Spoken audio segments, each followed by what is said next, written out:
Welcome to Unspoken Lives, the podcast that uncovers the powerful, untold stories of everyday people. The real stories you don't always hear, but ones that deserve to be told. I'm your host, Kelsey Billingsley. In each episode, we'll explore journeys of growth, resilience, and transformation.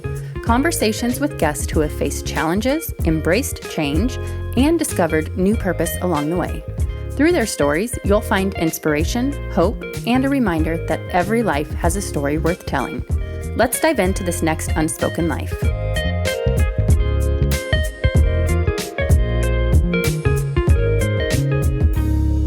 Welcome back to Unspoken Lives. Today I'm talking with someone I'm really excited for you to meet. His name is Ty Samples.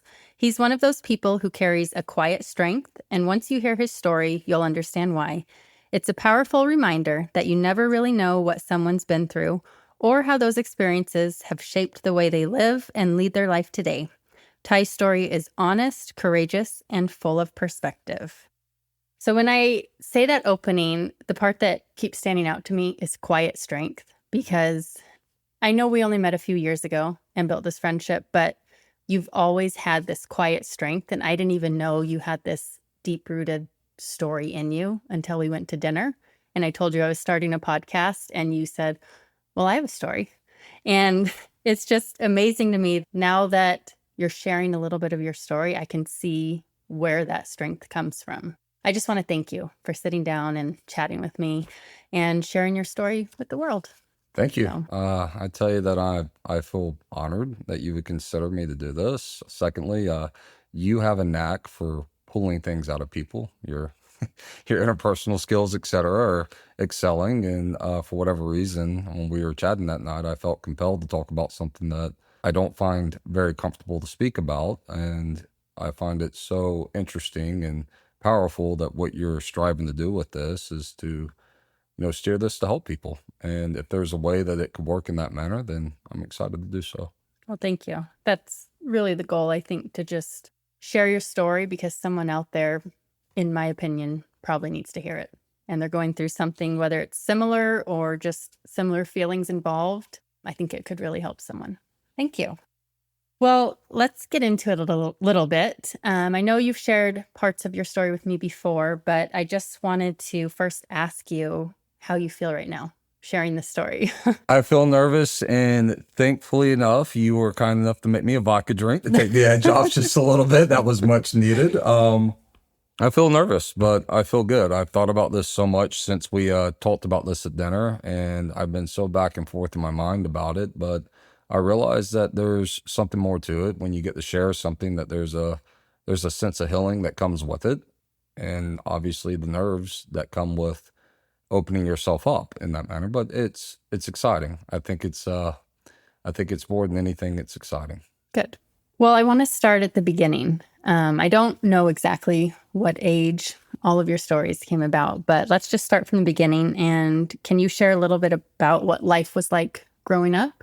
Life growing up was, I would almost say, chaotic is the best word that I could use for it. When I was younger, one of my first most vivid memories was I was in the backseat of my mother's car. I was 4 years old, and we were driving to Dothan, Alabama. I was born and raised in Huntsville up until that point. My parents split. At that age, to me, it felt very abrupt, and we were uprooted, and we were moved away from the family and the life that I knew to start a new life in South Alabama, which oddly enough was the furthest point of the state away from where we were at.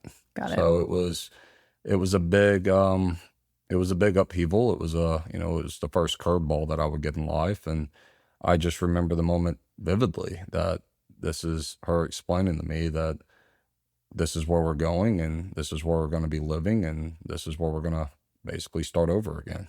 And who was in the car with you? My mother and I, my two sisters. Okay. Where do you fall in line in the sibling? I'm the youngest of the three. Got it. So you were probably the one who didn't understand it the most. I had no idea what was going on then. And I would come to recognize it later, but at the time I had virtually no idea. Yeah. How do you think your sisters were feeling?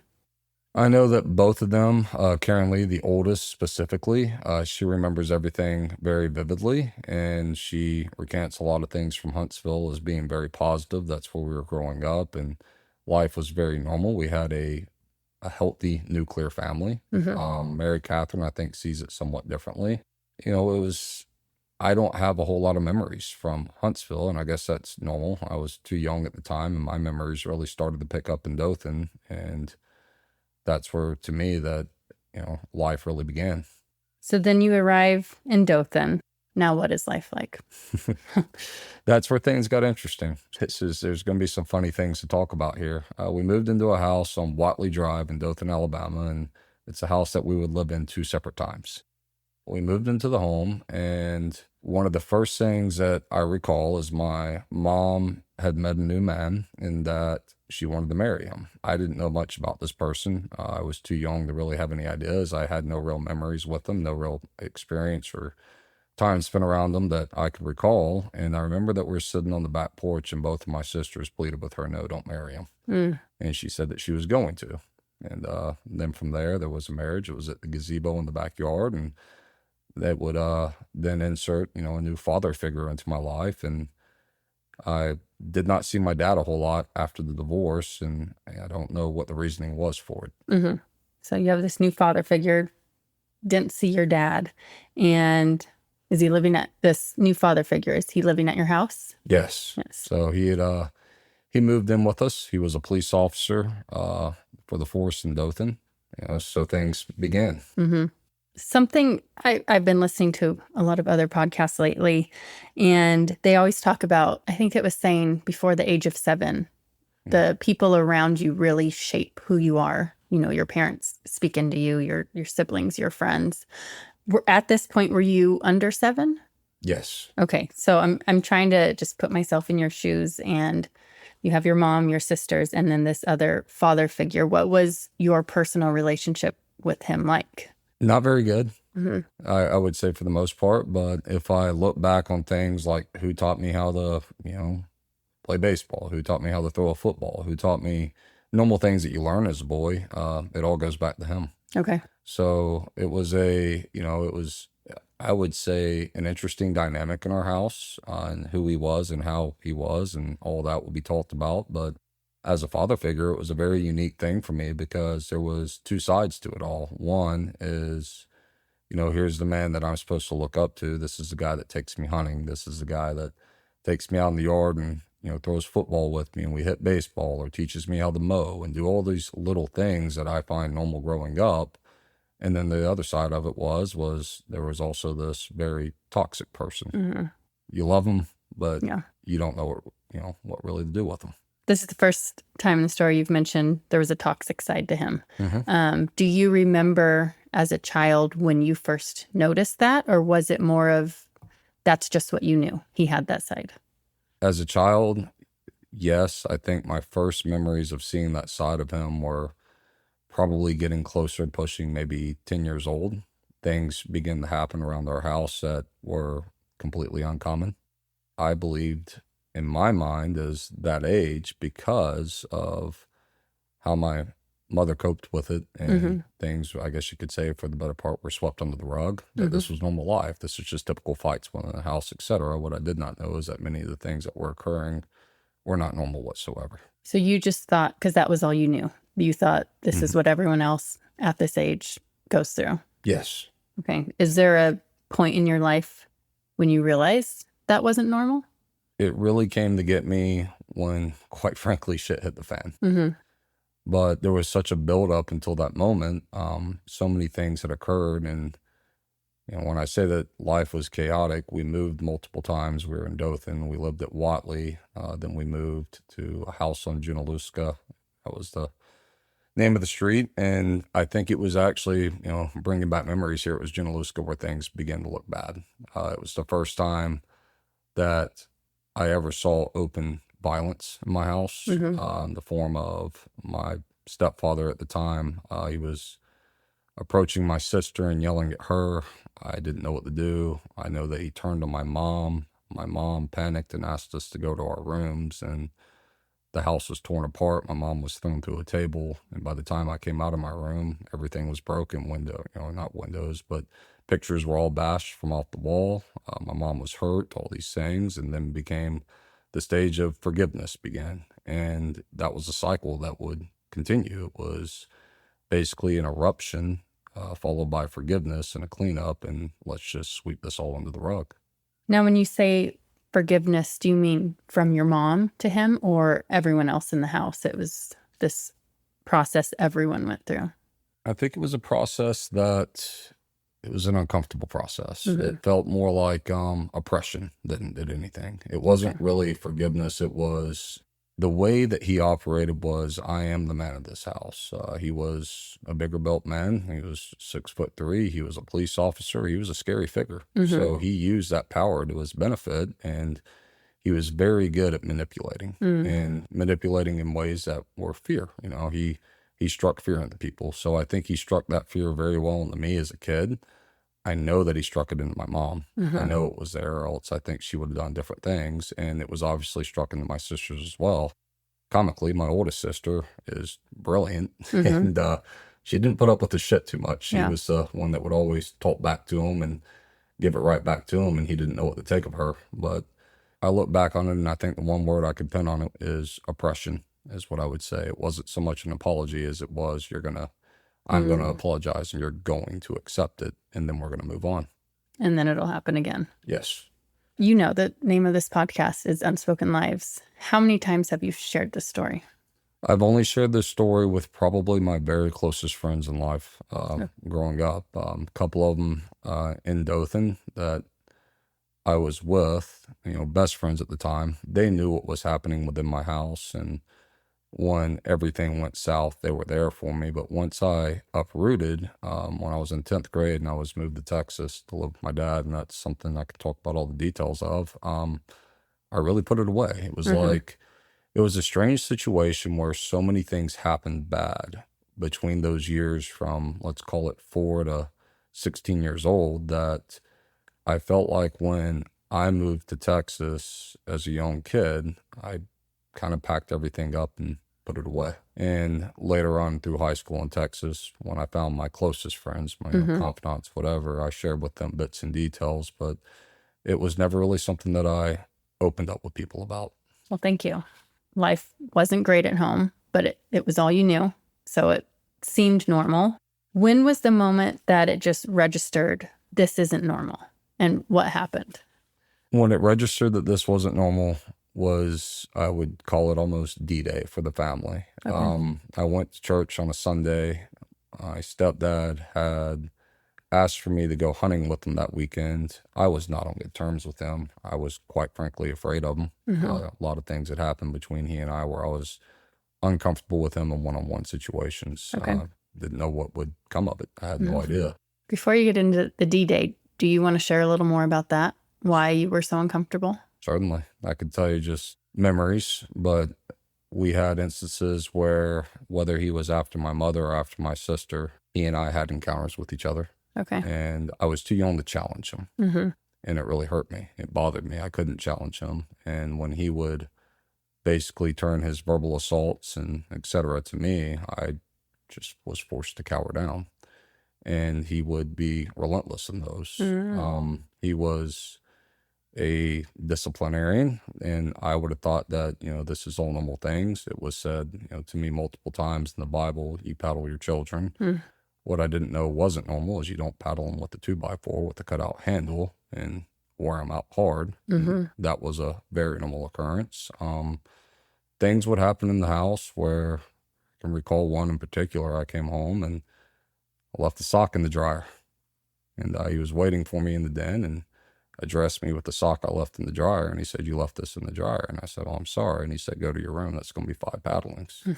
This was just abuse. That's all it was. Yeah. It was a power play. Absolutely. It was abuse. And getting the paddle was tough. And I didn't understand that. Other people that might get a paddling, might get a belt, this or that or whatever. It was catching the blunt end of a pretty bad object. So in a way, it was shaping me towards, and I realized that with him, I think even more now as I talk, is that he was really conditioning me is what he was doing. Mm-hmm. As I got older, I began to talk back to him. Talking back to him resulted in, more of a beating, so to say. But that had to take so much courage from being almost essentially trained as a young kid to just take the abuse. And then when you're older, Yeah. having to stand up for that. And I imagine, knowing you today, I would think, I feel like you have that protective instinct. And I'm trying to picture little Ty standing there watching this happen to his mom or his sisters, but not being big enough. Like, I can't imagine. It hurt me in the ways emotion. younger that would come back to, cause me to do things later in life that I wasn't proud of. Mm-hmm. Protective instinct, and you take it the extra mile, Mm-hmm. etc. And finally, I think it took me a long, long time from what we dealt with that happened in the confines of the house to probably early into my 30s before I was able to really come to peace with it and say, okay, I better understand this now, and I better understand who I am Mm-hmm. and how I must address my own issues that resulted from this. Right. I interrupted you. We were getting Here to we D go. Day, This is but good. I don't know. When you're sharing the story, I just keep picturing, even though I don't know what you looked like as a child, I keep picturing little Ty from what I know now, and I just can't imagine. I think it's funny that you say that. So my grandfather, Big Ty, by the way. Oh. So in my family, I was always referenced as Little Ty. Oh, I didn't even know that. Yeah, and it became a joke one day when here I am. I'm all grown up, guys. I don't want to be called Little Ty when I come home to the family. But Big Ty was a big father figure in my life, and he did a lot for me. And he came to the plate when things were shaky, and he's a big reason for a lot of the good that I've been able to do. I believe. I think so. So you recognize that there's, as bad as things can be, that there's always somebody there that's looking out for you. And I was lucky enough that I had multiple people that were there for me when things were at the worst. Mm-hmm. And, I can ramble on about it forever and lose my train of thought, but it's funny you say that, because there you go. Big Ty, Little Ty. Well, Well, I have this image in my head, so. When we go back to, reference it as D-Day, and it's interesting because you jog my memory on something else as well. And I wanted to do this, and I wanted to do this completely raw. Mm-hmm. And I just wanted to recant things as it goes and as we converse. And what I'll tell you is that when I was a kid and these things were happening, there was a buildup, there was a precipice, there was something coming. Mm-hmm. And my sister saw it. And she recognized it. What I did not know is what my sister was dealing with. And it really bothers me, to think about what it must have been like for her. It's going to get tough talking about, but I began to challenge Kenny a lot. When he would call family meetings and he would say, we're going to sit down, we're going to talk about this, I would open the meeting with, just tell me how many times you're going to fucking battle me. And I'm just going to go ahead and go to my room and get ready for it. Mm-hmm. And it was, I was beginning to, I guess you could say, become a teenager. Mm-hmm. And I didn't respect him.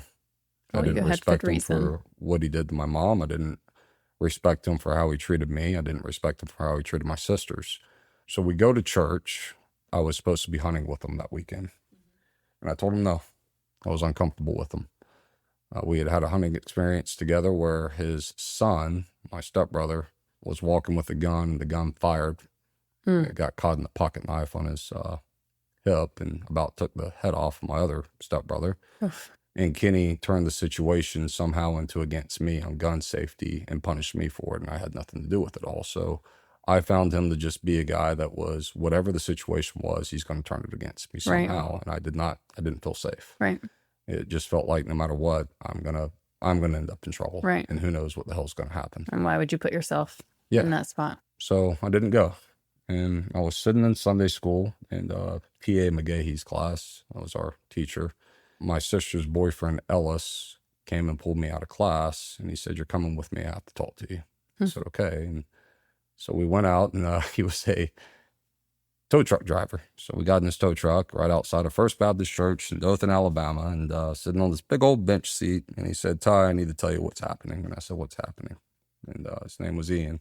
Really good guy. He said, "Your sister's been talking to me for a long time about things that Kenny has done to her."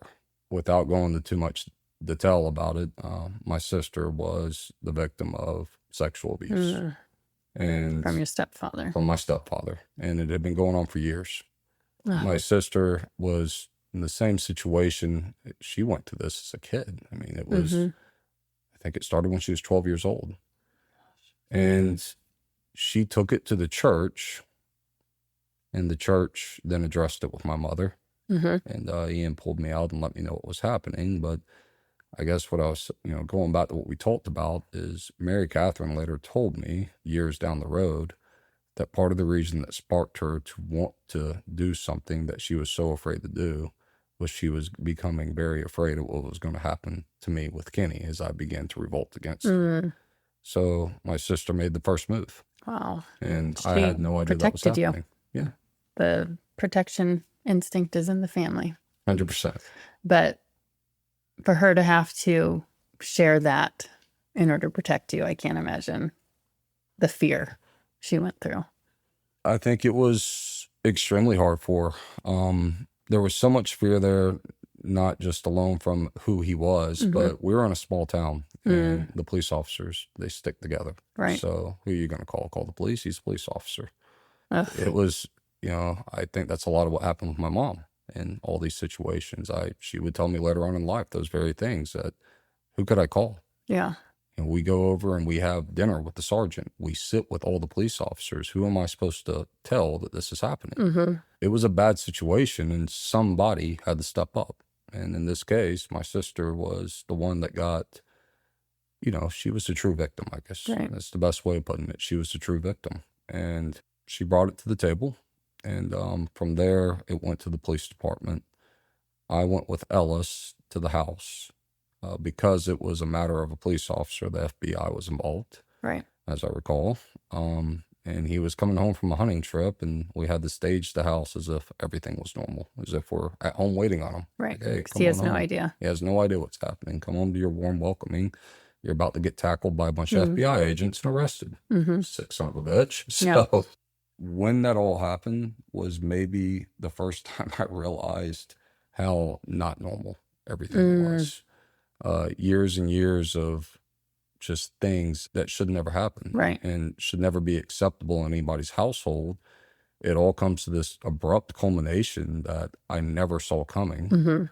And then the strangest thing of all is the feelings of you hate this person, but he's also your dad in a sense. And you live right? with him and see You him live every with day. him. And now all of a sudden, you're never going to see him again. It's over. He's out.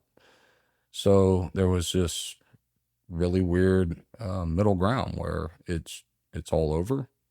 He's gone. And I think for my sister, that was the worst of it all. There would be a court case. There would be all these things that would have to happen. And for me, what I didn't realize is that it was just the beginning of the bad for me. And things were going to get worse, but for different reasons. Were you ever, or was your sister ever worried that they wouldn't take her seriously? She was extremely worried of that. Okay. And they did the smartest thing that they could have. They did a recording from the police department. And my sister essentially, I have no idea where she summoned the strength to do this, told him over the phone while he was in Highland Home, Alabama hunting, that there was a talk in the Sunday school class about abuse. And she asked him on the phone, what would happen if I told the teacher about the abuse that's occurred and all of that. Wow. And his response was that I would go to jail, that I would do this. So it was he knew. He knew, but he didn't know he was being recorded. Right. And so she was, brilliant and a lot of strength for her, especially at that age, to be able to pull that off. But she found a way to end it. And she also found a way to get the damning evidence to make sure that there was no way that this could not be closed. Right. So were you there when he came home? I was not there when he came home. I heard about it. We were out of the house, and that was instructed by the police. That makes sense. So they took him away. His dad, who I reference as Paw, sweetest man ever. He had the sweetest dad ever. He came and bailed him out. After he was bailed out, the police told us we had to get out of town. So they knew it was a very unsafe situation. And I recall kind of a fun trip. We packed up the car. It was rogue. We were broke.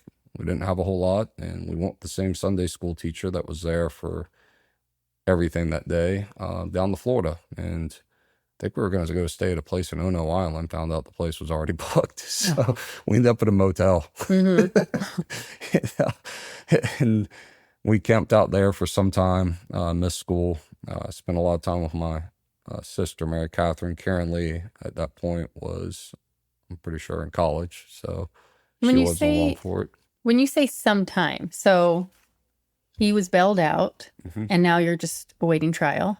Is that right? Yes, it's Okay. we're awaiting trial. He's out on bail, and it was essentially a I don't know if you call that witness protection or something along those lines, but So he couldn't find you.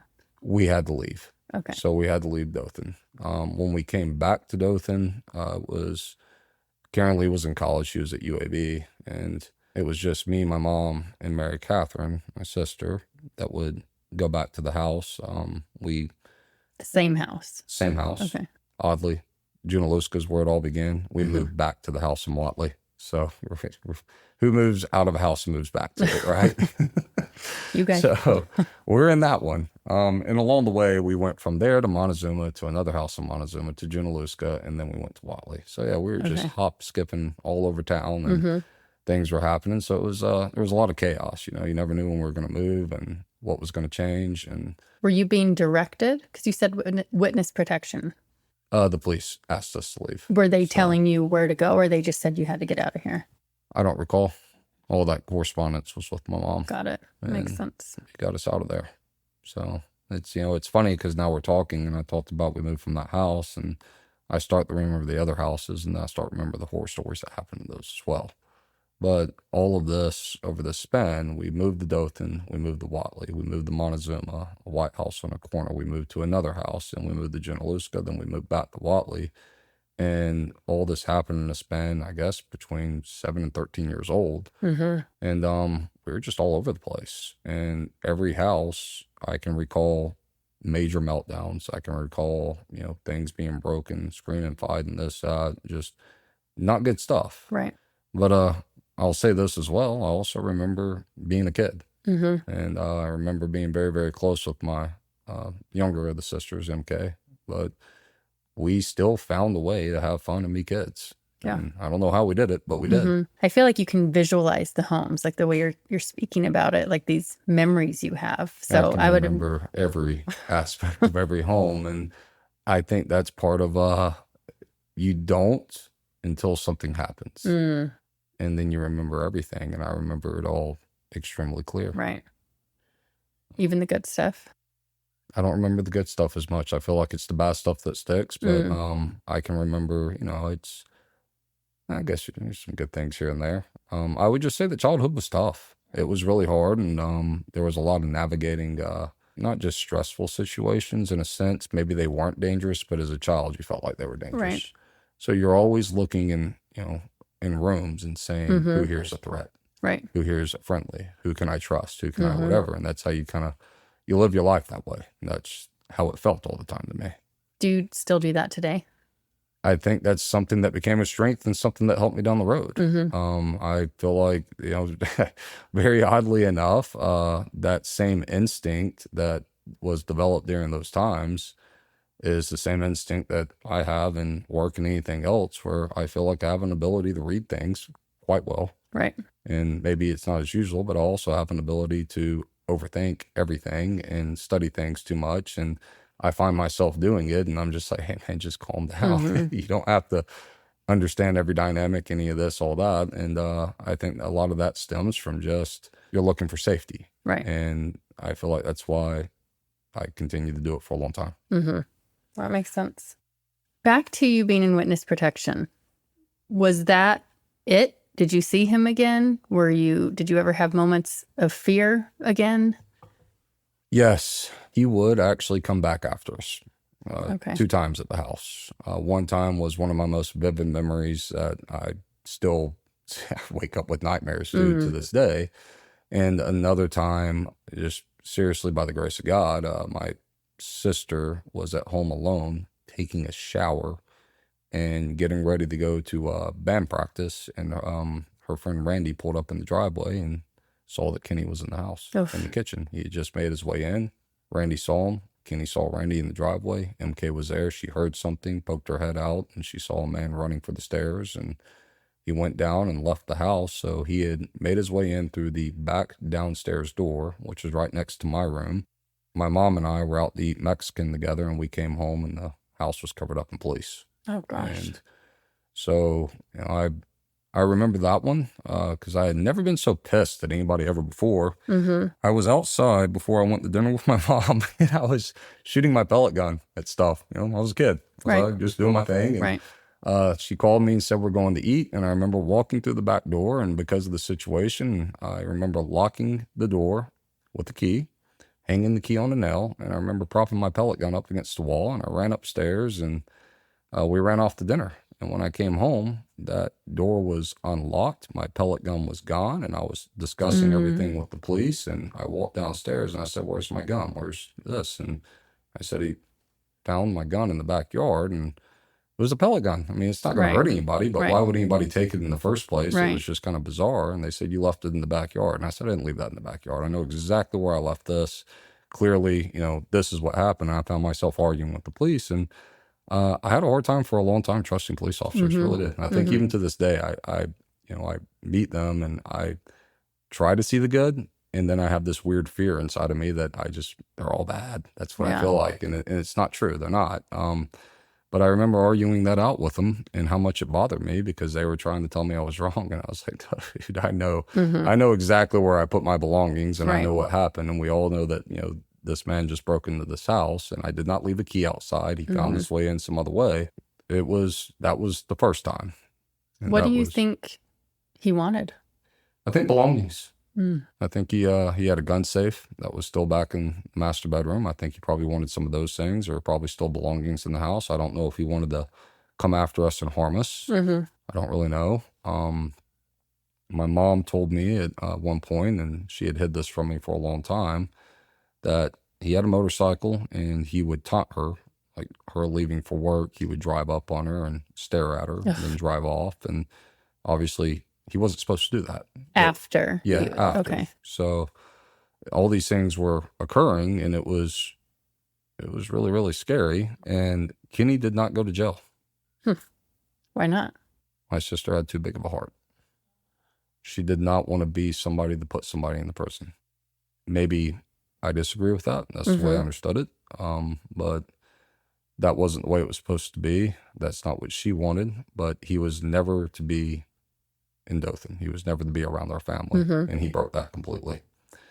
These instances were occurring at the house on Watley. There was that one. There was another one where, I'll tell you the one that was most scary in a second. But I remember that we had one where the alarm went off. We didn't pay for the alarm. The police officers put it in for us. And it was one of those things to protect us. And the alarm went off late one night. And because of our situation, the SWAT team came. So I remember being excited about it. I was like, hey, look, the SWAT team's coming up the driveway. How cool. As a kid, yeah, this is awesome. I mean, check it out. I never thought I'd get to see these guys. So, but why are they here? But why are they here? So we had all this, it was crazy stuff. It was traumatic, but it's kind of hard to say it, but it was just kind of like normal life, I guess, for me. And in the midst of all that, you're still a kid. And I had a best friend in Dothan and a lot of fun going and hanging out with my friends and trying to be a kid and all those things. And then also at the same time, you're kind of bottling up a lot of things. And that's the only way I could put it is teachers, principal, outside of my best two friends, nobody knew anything. Rambling here, but when the news broke initially after the church thing, it was all over the news in Dothan. So there was no hiding from it then. At that point, it was real. Right. Everybody knows the situation. Everybody knows what's happening now. And that was really tough. And now all your dirty laundry's out for everybody to talk about. And it's really surprising what people will say to you. So I would say it was uncomfortable at school for the most part. Yep. It was, everybody now knows everything that's happened within my house, what's happened with my sister, all these things. And it was, they didn't know all the abuse and everything outside of that. What they knew was what happened with her. And that's what seriously was most important. And that was the big one. So, do you think anyone, principal, teachers, or anyone ever had just an instinct or a wonder if something was happening? And then once the news broke, they almost had regret not looking into it? Or was it completely hidden? I think in my circle that nobody really knew. Mm-hmm. I really do. And I think a part of that is that I bottled it up. I really did. And I think my oldest sister, she had got on to college. So she was there doing her thing. And her time in high school I don't remember a ton other than that she studied like crazy. She was going on to be a doctor. She achieved her goals and she made it. And she was always just hyper-focused on things. And she was just the one that wouldn't put up with them. And for Mary Catherine, I think it would be really hard to think that people will not see it. Like, how could a teacher or a best friend's mom or somebody, how could they not pick up on it? But I go back to saying that I feel like we were in a sense conditioned so much. It was such a situation where out of fear, you don't want to say anything. Right. And you don't want to tip any hand or anything. You don't want to deal with the aftermath of what could occur because you're so afraid of what happens if he finds out. Thank you for joining me for part 1 of my conversation with Ty. His story has left a lasting impact on me, and I'm grateful you've been here to listen. His words are a powerful reminder that every person's journey holds meaning, not only for themselves, but for those who hear it. In part 2, we'll continue his story and hear the encouragement he has to share, what he's learned, how to walk through difficult seasons, and how each of our stories has the power to impact others. Here's a brief preview of what's ahead. I got out of my bed, and under my bed I kept a shotgun, and I loaded up my shotgun, and I went into my closet, and I pointed it at the bathroom door, and I remember crying profusely. And all I thought to myself was, the first person that opens that door, I'm pulling the trigger.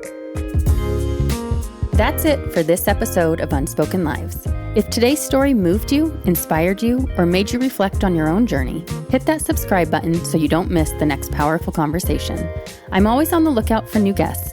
If you know someone with a story that deserves to be shared, I'd love to hear from you. Check the show notes for contact details and make sure to follow along on social media at Unspoken Lives Podcast. Until next time, keep listening, keep sharing, and remember, every life has a story worth telling.